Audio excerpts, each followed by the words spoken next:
Not being able to find a restroom when you need to go to the bathroom is a feeling that we all know. But for some members of the community, it's more than just uncomfortable and inconvenient.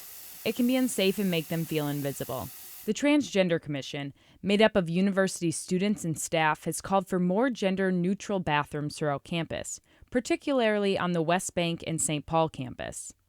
Steph Walenchek is part of that commission and is also the director of the Gay, Lesbian, Bisexual, Transgender Ally Programs office on campus and identifies as transgender. Steph spoke personally about the challenges of finding gender-inclusive bathrooms. Maybe feel invisible or just maybe a constant reminder of the challenges and that there's sort of another barrier. Gender-inclusive bathrooms are accessible to people of any gender or sex identity. They tend to be single-stall bathrooms with a lock that is marked with the standard stick figures of both genders, similar to what you'd call a family restroom or unisex.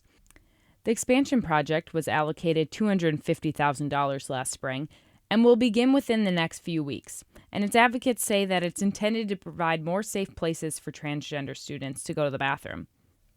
Here's Ethan Harris. He's the co-president of the campus chapter of Pride, which advocates for LGBTQ health. I'm cisgendered, and so I totally take for granted that I can find a bathroom that I feel comfortable in, that people look like me in, that I don't feel judged in, and that I generally don't have to worry about violence or harassment or aggression.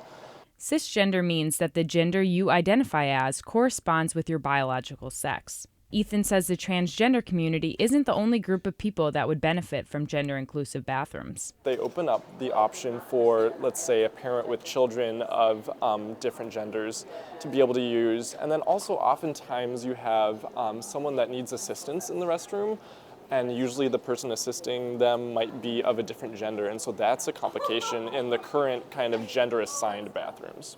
Facilities management is identifying which current single-stall bathrooms can be transformed from men's or women's to unisex or gender-inclusive. So far, they've identified nearly 200 bathrooms that will be transformed in the next year, which would more than double the existing 120 gender-inclusive bathrooms.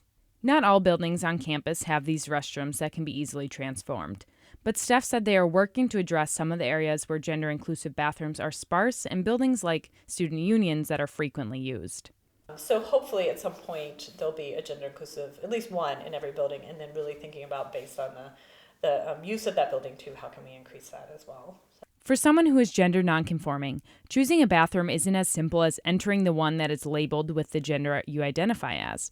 The results of a recent study done by the Williams Institute, part of the University of California, Los Angeles' law school, showed that of the 92 transgender people surveyed, 65 of them experienced denial of access to bathrooms and verbal harassment or physical assault for using the bathroom of their gender identity. So for advocates of the gender-inclusive bathroom expansion project at the University of Minnesota, it's not about being politically correct, but it's about safety. For Culture Q, I'm Elizabeth Smith.